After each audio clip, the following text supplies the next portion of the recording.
Welcome back. हम लोग फिर से वापस आ गए हैं। स्वागत है आपका। ये YouTube चैनल जो है हमारा नौकरिया, इस पर अभी 2-3 दिन से बहुत ज़्यादा इंटरेक्ट नहीं कर पा रहा था आप लोगों से। असल में बैंगलोर गया हुआ था, कुछ पर्सनल रीजंस थे, काम था। तो एक चीज़ मैंने नोटिस की, बहुत कॉमन यहाँ भी, हालांकि यहाँ तो इस मामले में काफ़ी सुधार आया है। अब वो जिसके चलते हो, माननीय मुख्यमंत्री नीतीश कुमार के चलते हो, चूँकि इनिशिएट तो उन्होंने ही किया था। जो हमारा इंफ्रास्ट्रक्चर है, रोड, ये सारी चीज़ें काफ़ी अच्छी हैं और इनका रिपेयरिंग का सिस्टम बहुत अच्छा है। बैंगलोर में भैया मैं रहा हूँ लगभग 8-9 साल पहले, साल भर के लिए शायद। उस समय भी ट्रैफिक था, लेकिन इतना ख़राब जो आज के डेट में है ट्रैफिक वहाँ का, वो बताया नहीं जा सकता है। उसको इंडिया का सिलिकॉन वैली बनाने की प्लानिंग थी। जब स्टार्ट हुआ था बैंगलोर में काम, तो इंडिया के सिलिकॉन वैली के रूप में उसको डेवलप किया जाना था। सिलिकॉन वैली यूएस में है। तो कहने का मतलब कि जब वो स्टार्ट हुआ तो उस समय खाली जगह थी। जिस तरह चाहते उस तरह से उसकी डेवलपमेंट हो सकती थी, इको फ्रेंडली डेवलपमेंट हो सकता था। बैंगलोर जिस टाइम में मतलब आज से 15 साल पहले की बात बता रहा हूँ, जो हमारे कुछ फ्रेंड्स बैंगलोर में थे, उन्होंने कॉलेजेस में एडमिशन लिया, वो बताते थे कि एक स्वेटर की ठंड हमेशा रहती थी वहाँ पर। मतलब आप स्वेटर तो आपको पहनना है भाई, ठीक है। नहीं भी पहनेंगे तो वैसा कुछ खास इफेक्ट नहीं होता था, लेकिन ऐसा कभी नहीं होता था कि दिन में धूप ज़्यादा हुई तो स्वेटर उतारना पड़ गया, ऐसा नहीं होता था। आज के डेट में मैं यहाँ पटना से, दरभंगा से मेरी फ़्लाइट थी, दरभंगा से मैं गया हूँ। दरभंगा से मैंने ये जैकेट पहन के रखा हुआ था, ये थोड़ा सा मोटा है, एशियन पेंट्स का गिफ्ट किया हुआ है। तो ये जैकेट मैं पहन के गया था फ़्लाइट में। फ़्लाइट से जब उतरा, ये मुझे उतारना पड़ गया। गर्मी लग रही थी वहाँ पे। लगभग 2-2:30 बजे फ़्लाइट लैंड हुई है हमारी वहाँ पे।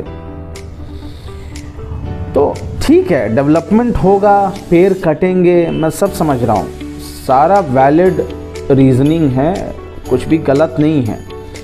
लेकिन मेरा बोलना है कि पेड़ कटेंगे तो पेड़ लगाएगा कौन? ये भी तो हमारी रिस्पॉन्सिबिलिटी बनती है। हमने उस शहर को नर्क बना दिया है।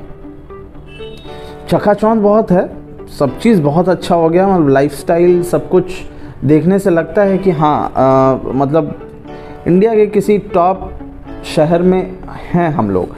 लेकिन एटमॉस्फेयर, पोल्यूशन, ये इतना, इसकी इतनी बुरी हाल हो चुकी है कि मैं आपको बता नहीं सकता। 10 किलोमीटर का डिस्टेंस वहाँ ट्रैवल करने में 1-1.5 घंटा लग जा रहा है। 10 किलोमीटर का डिस्टेंस, 10 किलोमीटर्स ओनली। अभी मैं पटना की बात करूं तो ये डिस्टेंस, मैं 13 किलोमीटर डेली आता हूं जाता हूं अपने, मतलब मेरा इंस्टीट्यूट लगभग 13 किलोमीटर दूर है, जिसमें कि काफ़ी पुराने मोहल्ले भी आते हैं। जहाँ मेरा इंस्टीट्यूट है वो बिहार का वन ऑफ द ओल्डेस्ट, क्या ओल्डेस्ट स्टूडेंट कॉन्ग्लोमरेशन आप उसको बोल लीजिए, जमावड़ा स्टूडेंट का वो है, क्योंकि पटना यूनिवर्सिटी वहीं पर था। उस एरिया से मैं डेली अपने घर आता जाता हूँ।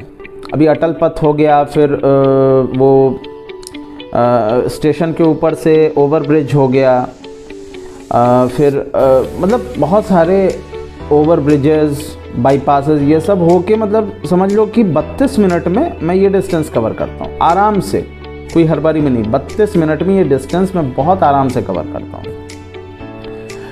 बात कर लें बैंगलोर की, बताएं मैंने 10 किलोमीटर कवर करने में 1.5 घंटा, वो भी किस टाइम में? अब टाइम सुनोगे तो हैरत में पड़ जाओगे। किस टाइम में? रात के 11 बजकर शायद 15 मिनट या 25 मिनट, कुछ ऐसे ही हो रहा था, नियर अबाउट 10:30, 11:15 कुछ ऐसा ही टाइम था।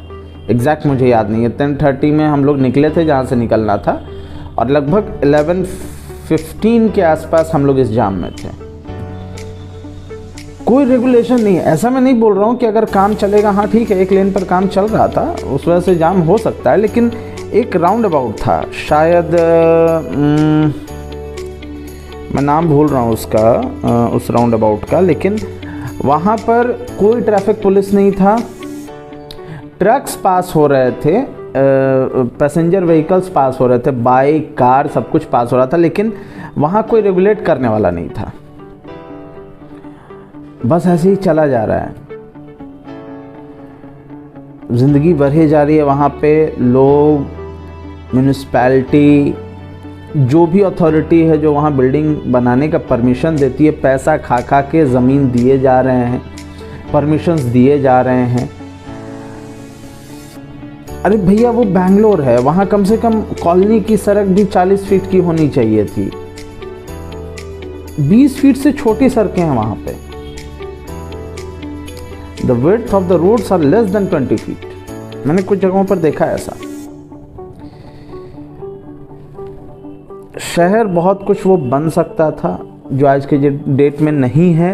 हाँ, डेवलपमेंट हुआ है, लोग दलील दे सकते हैं कि बहुत ज़्यादा डेवलपमेंट हुआ है, जो वो था उससे आज बहुत डेवलप्ड जगह पर है। लेकिन मेरा पूछना है, क्या डेवलपमेंट सिर्फ इतना ही है कि हम लोग सिर्फ बिल्डिंग्स बनाएं, सिर्फ कंस्ट्रक्शन करें, बाकी चीज़ से मतलब ही नहीं है?